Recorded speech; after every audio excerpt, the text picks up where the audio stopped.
Bismillah ar-Rahman ar-Rahim. Assalamu alaikum wa rahmatullahi wa barakatuh. We are coming to you live from the Nelson Mandela Foundation right here on Salaamedia with none other than Francesca Albanese, internationally acclaimed legal scholar and also UN Special Rapporteur for the Palestinian territories, who is in South Africa, the guest of the Nelson Mandela Foundation.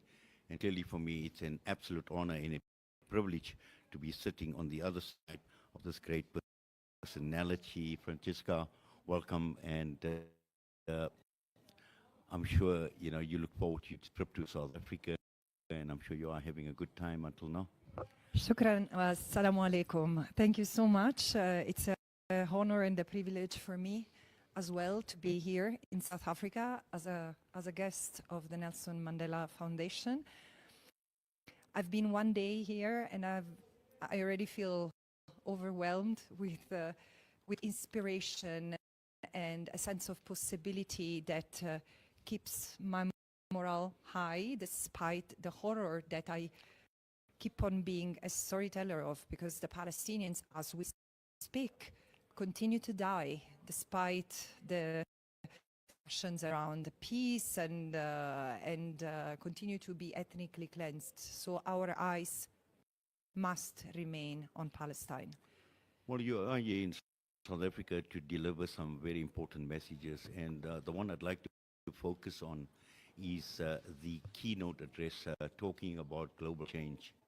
And when one talks about global change, the 2 years of this genocide in Gaza is a perfect example of the transformation that actually needed right across the entire world and on different levels, whether we're looking at it politically, we're looking at it from a humanitarian perspective, economically, right across the entire world. And we've seen Gaza, which is actually starting to change and to determine what a new world order should look like.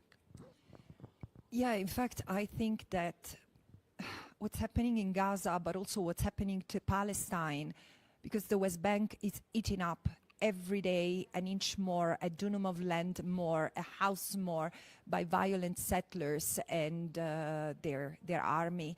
What's happening is a revealer, as a revealer of the world we live in. I personally believe that the world is always in continuous transformation, but we need to understand the juncture, the historical juncture we are at, because this is not the first genocide that happens under our eyes. In my lifetime, there have been at least other 2 genocides that should have been prevented and have not. The genocide in Rwanda and the genocide in former Yugoslavia, in Bosnia and Herzegovina. But this is the first genocide that has awakened a global consciousness, a global conscience, and we have a sense of responsibility to act. This is what the current moment tells me. The challenges and the odds against the movement, the global solidarity movement, are immense, and still they are not good enough a reason not to stand in solidarity with Palestine, where solidarity means action, means change. So where change, the word change comes to mind, is what we have to do is change. Whatever we have done, which is good, if we have been in the solidarity movement as scholars, as intellectuals, as activists, or anything, we need to do more. And if we have been inactive, we need to ask ourselves why, and we need to change that. And if we are into businesses, probably we need to see if we are investing into the machinery that has allowed Israel to fester through years and decades of illegal occupation that now has transformed into a genocide. Yes, and I think what's also important to understand is we know there has been a huge change from a humanitarian perspective, and particularly when one looks at solidarity on the ground right across the entire world. But when we look at those that have been actively involved in the genocide, the Israeli government, the governments that have actually supported the genocide, and I know you feel very, very strongly about those who have made this genocide a lucrative business, and those that have actually profiteered from this genocide. definitely, I mean, I feel horrified at being the witness, the fact checker of what happens to Palestine. Among the independent mechanisms that the United Nations have mandated to look at what happens in the occupied Palestinian territory, there is also the Commission of Inquiry, who's led by an illustrious South African judge, Navi Pillay, and our work points to a system of complicity. Israel would have not been able to maintain decades of exploitation, dispossession, forced displacement, and other annexed crimes without the complicity of states and the profits and the action of the private sector. And the private sector is not just businesses, it's banks, pension funds, even universities and charities. This is what my last report documented, and this is why I say if Palestine was a crime scene, it would have the fingerprints of all of us. And yes, this is bad, but it's also good because it gives us, I mean, this understanding gives us a sense that all of us have the power to make a change. Yes. Francesca, after these 2 years of a most brutal genocide, where we are and where we stand today, and looking at the latest developments, the ceasefire, we know US President Donald Trump is obviously taking a lot of credit for brokering the ceasefire, but you've made mention of those words, ceasefire, and you've actually broken it down into two. You say, you cease and I fire.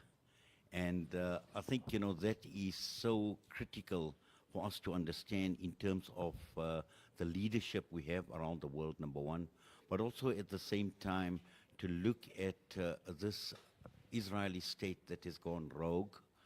Benjamin Netanyahu and his government have still not been held accountable. Justice has still not been served. And it also comes at a time when the killing still continues. Yeah. And all these agreements or ceasefire deals until now have meant absolutely nothing, while the Palestinians still continue to suffer the consequences.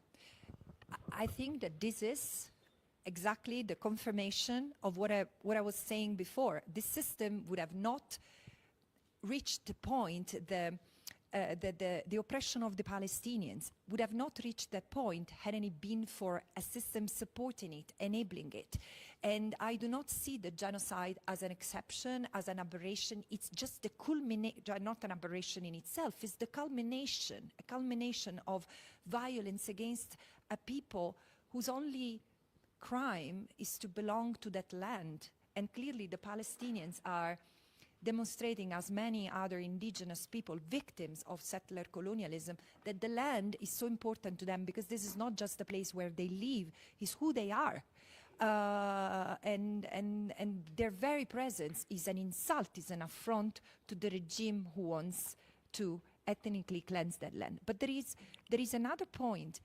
The system that we have been creating and strengthening and making more, let's say, democratic over time, because clearly the UN system was created at the time, most of the countries, including this one, were still under the yoke of colonialism. But we are no longer there. Now there are not 53 countries, now there are 193 members of the United Nations. Why the system, democratic as is not strong enough to face this reality, to prevent, to stop, to punish a genocide and incitement to genocide. And this is key.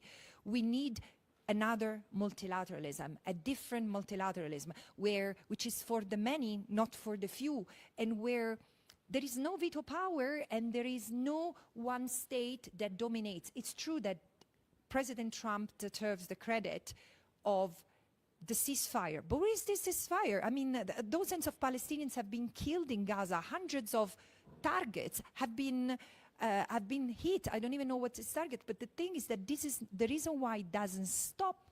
It's because it's not a war. And the solution is not in a ceasefire. It's a national law.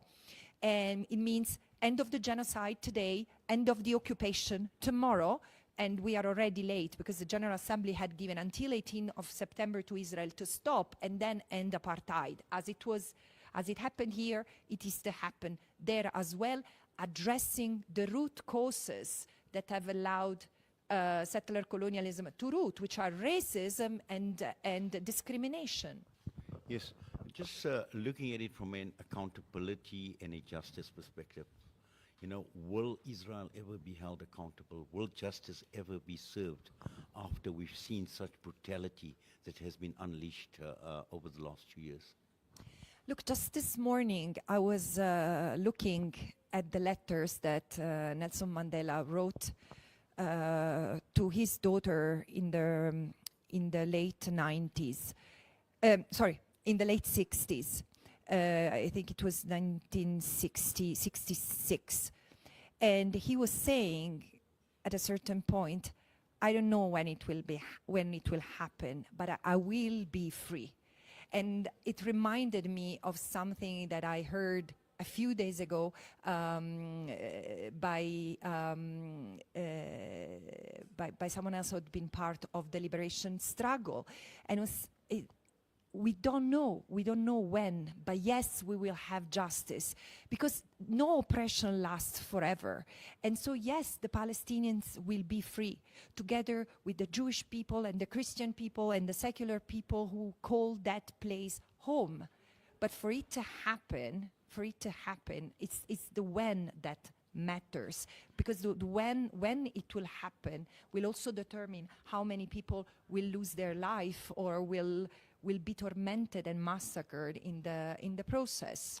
Yes, and just finally, just looking at the role of media, and I know you've made a lot of observations, you've been critical of mainstream media, for example, people like us at independent media who have been obviously covering this genocide extensively for the last 2 years.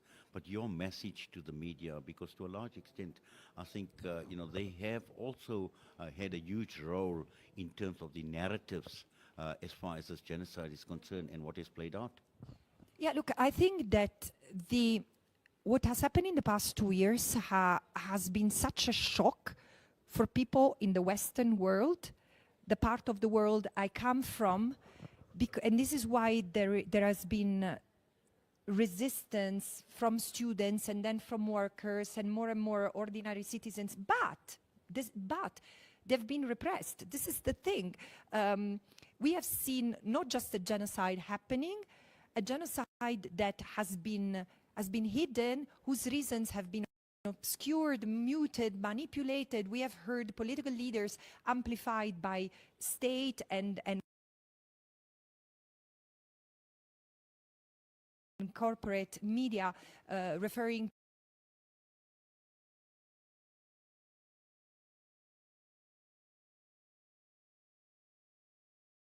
to Israel's self-defense, reproducing colonial tropes of the barbarians, of the savages, which continues today because they are still the Palestinians are still infantilized and they have to be put under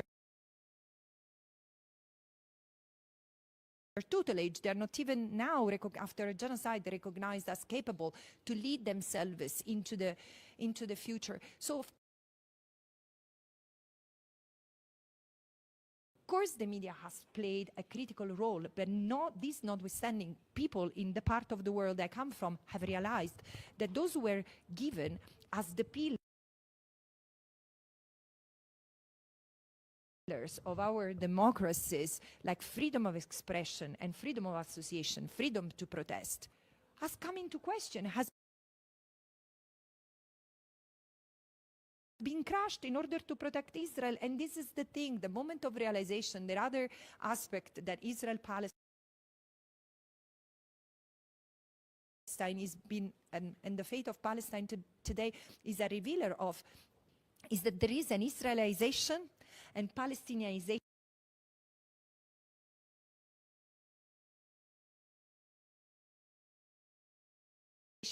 of the relationship between the individual and the state.